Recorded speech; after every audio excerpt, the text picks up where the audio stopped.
Okay. All right, we are live. Thank you everyone for joining us today for our special meeting of council. We have a couple of issues to deal with today, and so we've called the special meeting. I will read the resolution to open up the meeting. Be it resolved that the meeting be called to order and that the agenda for the meeting be adopted as circulated. Can I get a mover, please? Moved by Councillor Preg, seconded Councillor Link. Any discussion? Hearing and seeing none, I will call for the question. All those in favor? Opposed, and that is carried. Thank you.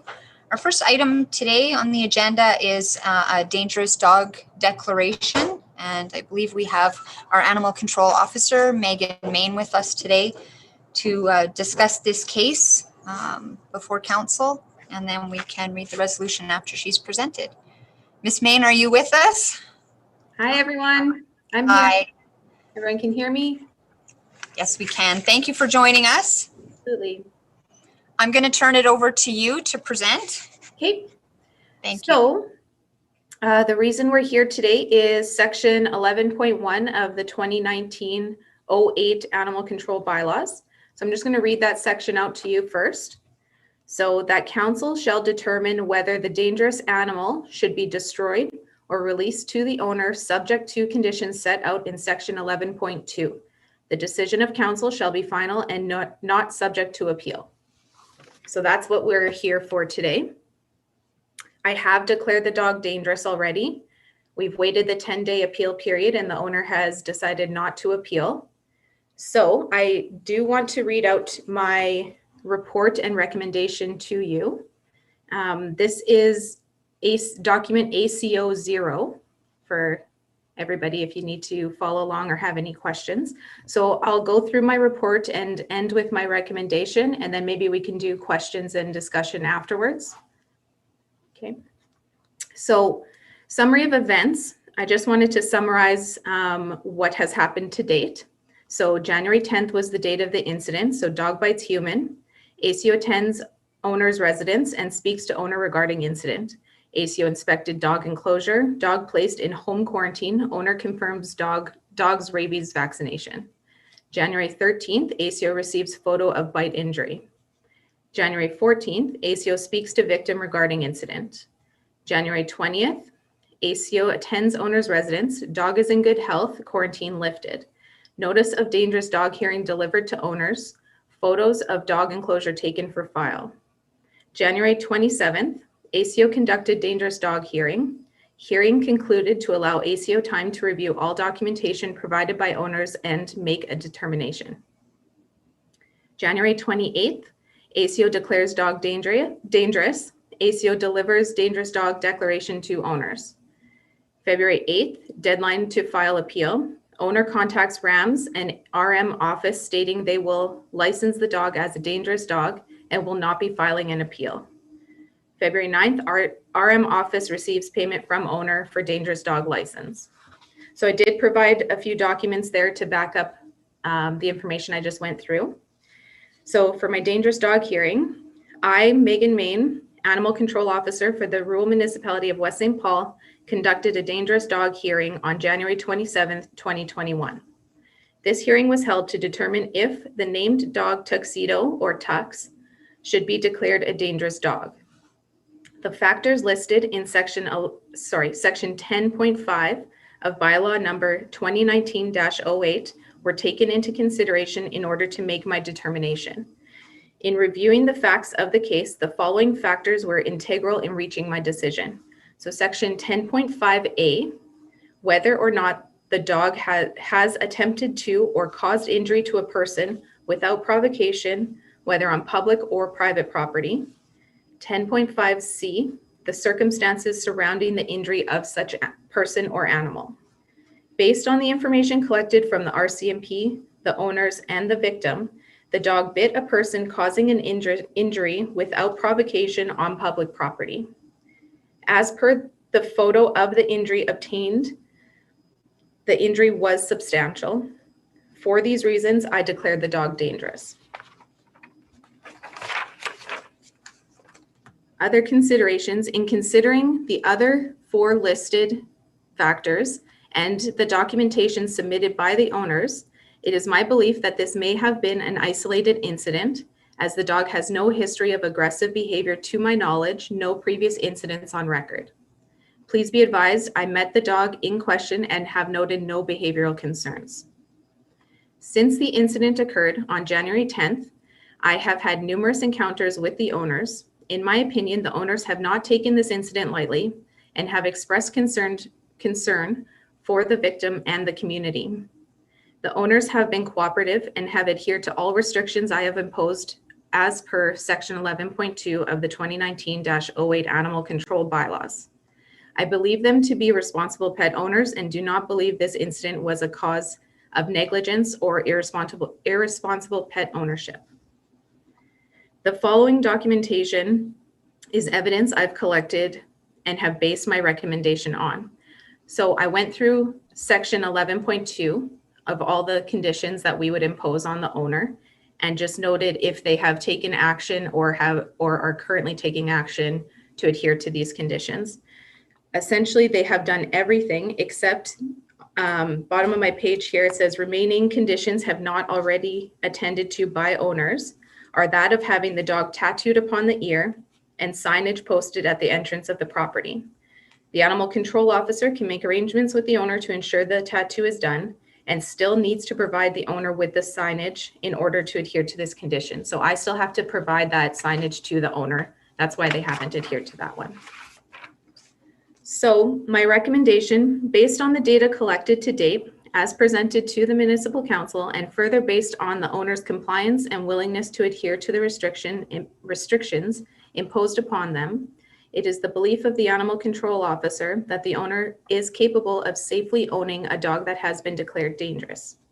In order to ensure the safety of the public, I recommend the named dog Tuxedo be released to the owners subject to conditions set out in Section 11.2 of the 2019-08 Animal Control Bylaw. So that's my presentation. Is there any questions on anything? Great. Thank you, Ms. Main. I'll just go around the table and see if there are any questions for you. Councillor Link, any questions for Ms. Main about her report or recommendation?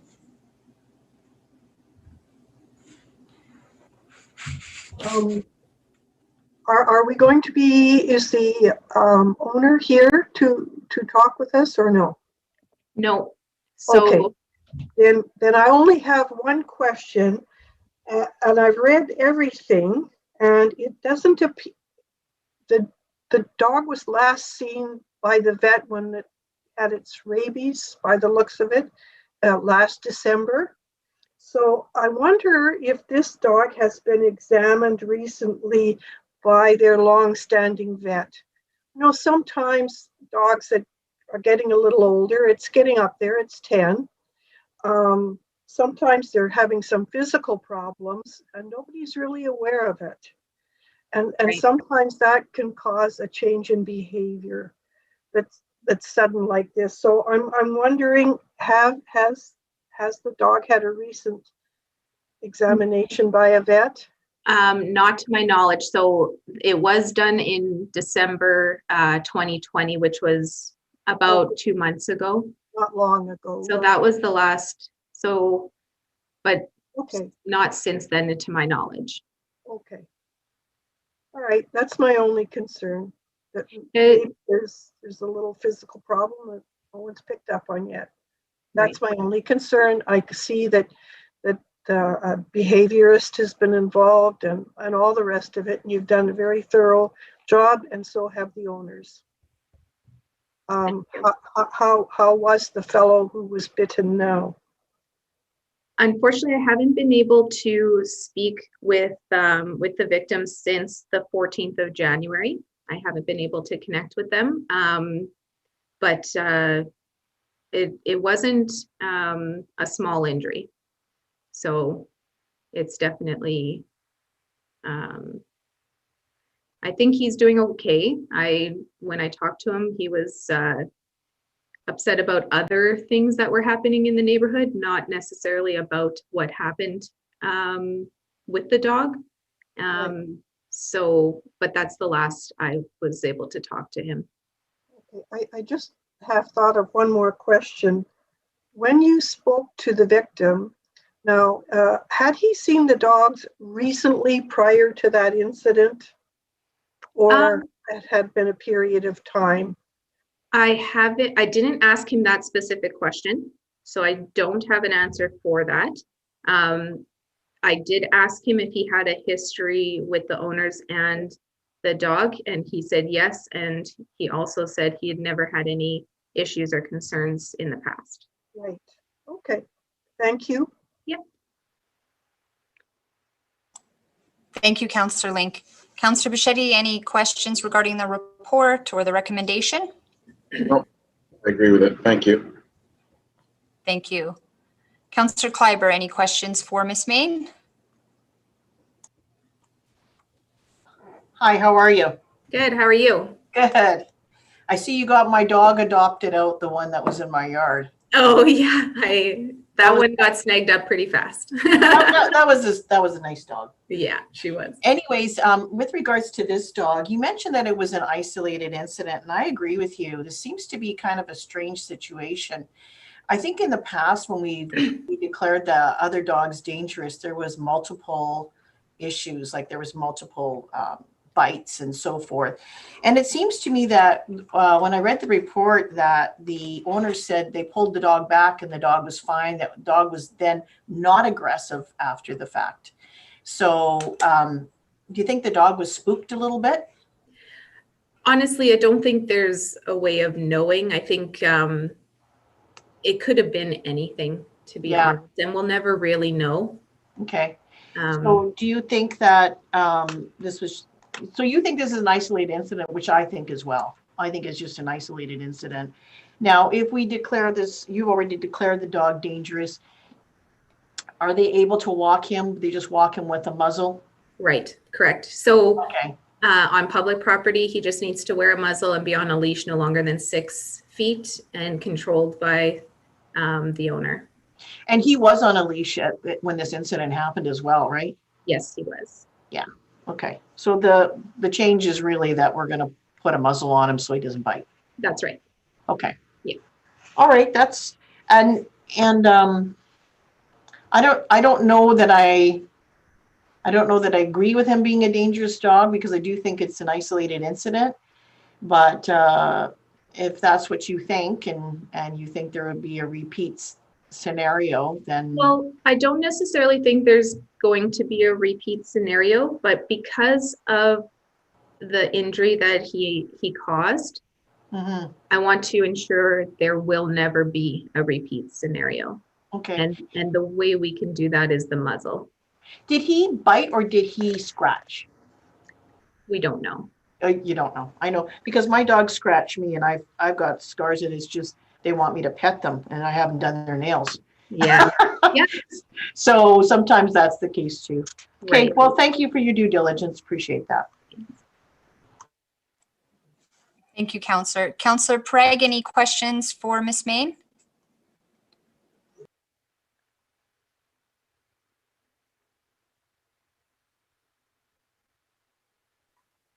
Yes, thank you, Ms. May, for doing your due diligence in this report. Very good report. Thank you. And from your report, I saw this was an isolated incident. You have no behavioral concern with the dog. They are good dog owners. Totally agree with it. And I know the severity of the bite is of concern. The severity of the bite. Yes, And I think that's why you went that way. Am I correct? that's right. Yes. Yeah. And seeing this as an isolated incident, no behavioral concern by you, and the owners of the pet are willing to work along. You know, they're not bad dog owners.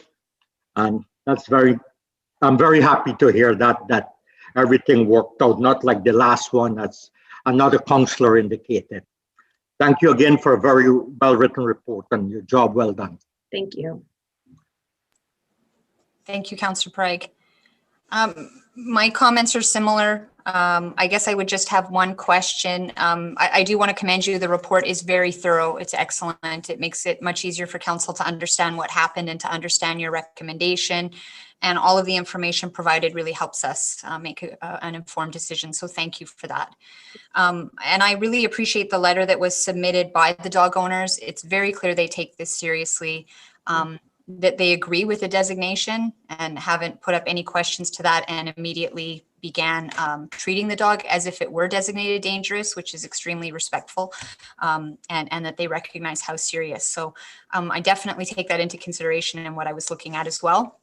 One thing I wanted to ask you, the victim of the dog attack, was he wanting to pursue this? From what I understand and reading all of the report, this was somebody outside that was pushing to have, that reported the incident, and that the victim himself is not behind having the dog designated dangerous or pursuing this? So the RCMP is who reported the incident to me. Okay. So I did have to reach out to the victim. They never contacted us. The victim did say they didn't want to see anything happen to the dog, which in my opinion is pretty huge considering the injury. So I don't think they wanted to really even be involved or cause any issues, essentially. Yep. Which is good on his part. So for residents, we have all our information attached, but they're not able to see to protect the privacy. But this is a significant bite or scratch that is going to leave this individual probably scarred across his face for the rest of his life, from his eye down to his chin, cuts on and stitches on his lip. So accident or not, this was extremely significant and will scar this individual for life. Mm-hmm. I completely support your recommendation. You're a professional, and you've spoken with the homeowners and have all of the information to make your recommendation. I absolutely support your dangerous dog designation. And I think, I know it's a typical response in this kind of situation, but if this were a child, it's bad enough that we're looking at a picture of an adult who is scarred and stitched up across their face, but the unpredictable nature of it, if this dog is going to be muzzled and careful, how do you predict dog behavior to know exactly, right, if they're going to jump up and do this? So I think for the safety of the residents in that area and the fact that we have confidence and you have confidence that this owner is going to follow the rules that are outlined as part of a dangerous dog designation, that is why I'm comfortable with this. Yeah, I appreciate your report. Great. If there are no further questions, then I will read the resolution that we have. Whereas under the provisions of Section 10 of bylaw number 2019-8 of the Rural Municipality of West St. Paul, a dog has been designated dangerous by our animal control officer following an investigation and hearing. And whereas under the provisions of Section 11.1 of bylaw number 2019-8, the Council of the Rural Municipality of West St. Paul must determine whether the dangerous animal should be destroyed or released to the owner, subject to the conditions set out in Section 11.2 of bylaw number 2019-8. Therefore, be it resolved that the Council of the Rural Municipality of West St. Paul, after careful consideration, hereby ordered that the dangerous dog be released to the owner, subject to the conditions listed under Section 11.2 of bylaw number 2019-8. And further, be it resolved that if the conditions of Section 11.2 of bylaw number 2019-08 are not met, that in accordance with Section 12.1 of the bylaw number 2019-8, and in the interest of public safety, the municipality will order the dangerous dog seized and destroyed. Can I have a mover, please? Moved by Councillor Prague, seconded Councillor Link. Any further discussion? Hearing and seeing none, I will call for the question. All those in favor? Opposed? And that is carried. Thank you. Thank you, Ms. Main. We appreciate your report on this. Thank you, everyone. Next steps are that you're working with the resident to finish up those final two conditions? Correct. Yep. Great. Good. Thank you very much. Thanks, everyone. All right, and now we have an issue that we are going in camera for, and I will read the resolution to go in camera. Be it resolved that in accordance with Section 152(3) of the Municipal Act, council do now move in camera to discuss matters that are in preliminary stages and respecting which discussion in public could prejudice a municipality's ability to carry out its activities or negotiations. And further be it resolved that in accordance with Section 83(1)(d) of the Municipal Act, any issues that are discussed are kept confidential until discussed at a regular meeting of council. Can I have a mover, please? Moved by Councillor Prague, seconded Councillor Bichetti. Any discussion? Hearing and seeing none, I will call for the question. All those in favor? Opposed, and that is carried. Thank you. And we will just wait for confirmation from Brian before we begin in camera.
We are live.